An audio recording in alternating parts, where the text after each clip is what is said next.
17 मार्च को मुस्कान शिमला से लौटी और मायके पहुंचकर पिता और मां को पूरी घटना के बारे में बताया। 18 मार्च को पुलिस ने साहिल और मुस्कान को गिरफ्तार कर लिया। 19 मार्च को मुस्कान साहिल को मीडिया के सामने लाया, जिसमें दोनों को कोर्ट में पेशी के बाद जेल भेज दिया गया। 25 मार्च को पुलिस और फोरेंसिक टीम सौरभ के घर सबूत जुटाने पहुंच गई। 26 मार्च को जेल में साहिल से उसकी नानी मुलाकात के लिए आई। 27 मार्च को मुस्कान और साहिल को सरकारी वकील मिले। 28 मार्च को सरकारी वकील जेल में मुस्कान और साहिल से मिले। 2 अप्रैल को जेल में मुस्कान और साहिल की वीडियो कॉन्फ्रेंस पर पेशी हुई। मुस्कान की प्रेगनेंसी रिपोर्ट पॉजिटिव आई है, जिसमें पता चला है कि अगर मुस्कान प्रेग्नेंट है तो उसे प्रेग्नेंट महिला को कैदियों के साथ मिलने वाले सारे लाभ मिलेंगे, लेकिन जहां तक जमानत की बात है उसका आसान नहीं है। पहला सवाल ये उठता है कि मुस्कान की प्रेगनेंसी का पता कैसे चला। इसमें 19 मार्च को मुस्कान और साहिल ने सौरभ की हत्या के आरोपी को गिरफ्तार कर जेल में भेज दिया गया। जेल में भेजने से पहले प्राइमरी मेडिकल चेकअप में मुस्कान के सभी टेस्ट और रिपोर्ट नॉर्मल आई थी। तब जांच की तो प्रेगनेंसी नहीं निकली। तब से साहिल और मुस्कान मेरठ की जेल में बंद हैं। फिर 5 अप्रैल से मुस्कान की तबीयत बिगड़ने लगी। तब जेल में ही मुस्कान का चेकअप किया। चेकअप के लिए जेल में ही डॉक्टर को बुलाया, जिसमें 7 अप्रैल को महिला डॉक्टर ने जिला जेल आकर मुस्कान का टेस्ट किया। इसमें मुस्कान प्रेगनेंसी की जांच में पॉजिटिव आई। जेल के नियमों के मुताबिक महिला जिला अस्पताल में ही महिला डॉक्टर हर महीने की 15 तारीख को जेल में रूटीन विजिट करती है। बस विशेष परिस्थितियों में ही डॉक्टरों को बीच में बुलाया जाता है। इसमें 2 महिलाएं प्रेग्नेंट हैं। इसमें दोनों महिलाएं बंदियों में, एक तो संगीता नाम की कोई लड़की, वो भी मुस्कान के साथ रहती है जेल के अंदर, और मुस्कान, इन दोनों की तबीयत खराब होगी ना, तब जिला जेल की अस्पताल में ही लेटर भेजकर डॉक्टर को भेजने की मांग की थी, जिसमें जेल सूत्रों के मुताबिक मुस्कान बार बार में जी मचला रहा था और उल्टियां कर रही थी। नंबर 2 सवाल ये है कि जेल प्रशासन में प्रेगनेंसी कंफर्म करने के लिए कितने टेस्ट कराएगा। जब जेल प्रशासन की पुष्टि के लिए डॉक्टर की सलाह पर मुस्कान का अल्ट्रासाउंड कराएंगे। इसकी रिपोर्ट के आधार पर ही पता चलेगा कि प्रेगनेंसी कितने समय की है, संतान पैदा होने की संभावित तिथि क्या है। मेरठ के वरिष्ठ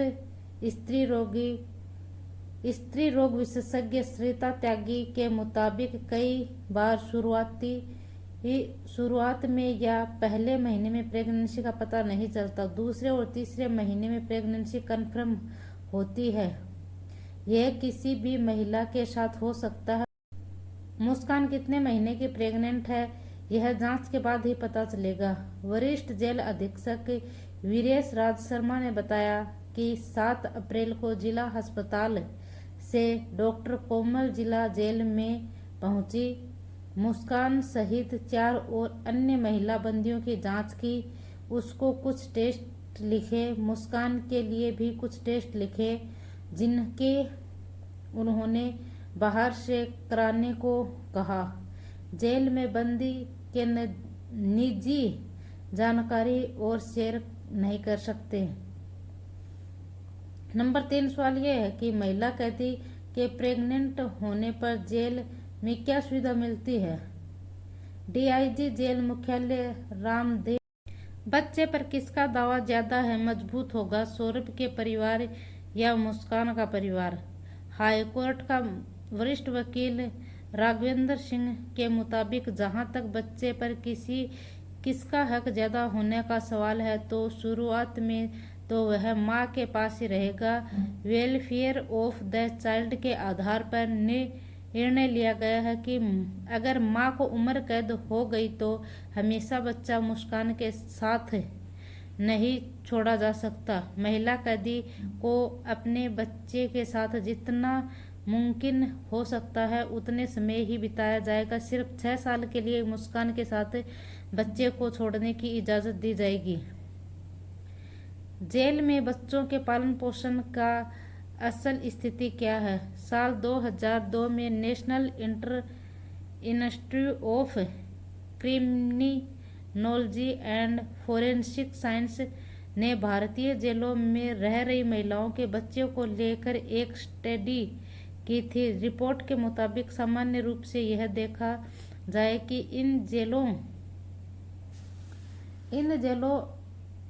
जेलों में बच्चे की ठीक परिस्थिति और मनोरंजन की सुविधा की कमी से जूझ रहे हैं। जब ऐसे बच्चों को 6 साल के बाद रिश्तेदार चाइल्ड केयर सेंटर भेजा जाता है तब एक बार फिर नया माहौल खुद को ढालने में उन्हें मुश्किल होती है। कई बार ऐसे बच्चों को अपनी मां से मिलने के लिए प्रशासनिक लापरवाही की वजह से महीनों से लेकर साल भर तक का इंतजार करना पड़ा है। सौरभ राजपूत मर्डर केस में अब तक क्या हुआ, ये सारी जानकारी मैं आपको बताती हूँ। 24 फरवरी को सौरभ लंदन से लौटकर मेरिट आया था। इंदिरा नगर के घर पर पत्नी और बेटी के साथ रहा। फिर 25 फरवरी को पत्नी का बर्थडे मनाया, घर में पार्टी थी। 28 फरवरी को बेटी पीहू का जन्मदिन मनाया। 3 मार्च को मुस्कान ने डिनर में नींद की दवा मिला दी और सौरभ को बेडरूम में सुला दिया। 3 मार्च को साहिल शुक्ला को फोन करके बुलाया और सौरभ की हत्या करके बॉडी के टुकड़े किए। 4 मार्च को मुस्कान ने बेटी पीहू को अपने मां के घर छोड़ा और साहिल के साथ शिमला चली गई। 17 मार्च को मुस्कान शिमला से लौटी और माइक। यह सब बातें आपको बताने का कोई मोटिव, कोई उद्देश्य आपके दिल को ठेस पहुंचाने का नहीं है। इसमें कि आपको मुस्कान रस्तोगी के केस के बारे में थोड़ी जानकारी दी जाती है और किसी के दिल को ठेस पहुंचाने का कोई उद्देश्य नहीं है। और इसमें कि जो सौरभ राजपूत का भाई है बबलू, वो कह रहा है कि इसमें इसकी डीएनए टेस्ट करवाया जाए जिससे पता चले कि मुस्कान की प्रेगनेंसी में वो बच्चा किसका है, साहिल का है या सौरभ का। और वो बीच में ये भी कह रहे हैं कि सौरभ को तो लंदन से आए हुए सिर्फ 6 ही दिन हुए थे, उस 6 दिन के दौरान उसकी मृत्यु भी हो गई थी। तो फिर हम इस बच्चे का डीएनए टेस्ट करवाना चाहते हैं। अगर यह बच्चा सौरभ का हुआ तो हम इसे हमारी फैमिली का मेंबर समझ के रखेंगे। अगर ये बच्चा सौरभ का नहीं है तो इसके लिए हमारे पास कोई जगह नहीं है। और यह सौरभ, मुस्कान और सौरभ राजपूत के केस के सिलसिले का यह अगला मोटिव है कि मुस्कान रस्तोगी अब प्रेग्नेंट है। उसकी जांच में कंफर्म हो गया कि वह प्रेग्नेंट है। और यह सारी बातें बताने का आपका दिल को ठेस पहुंचाने की नहीं, किसी के दिल को ठेस पहुंचाने की नहीं है, बल्कि आपको एक जागरूक करने के लिए कि आज कल सोशल मीडिया पे यह बहुत चर्चा में है। राधे राधे, जय श्री कृष्णा। और आपको मेरा यह वीडियो पसंद आए तो वीडियो को लाइक करें और अगर न्यू हो तो चैनल को सब्सक्राइब करें।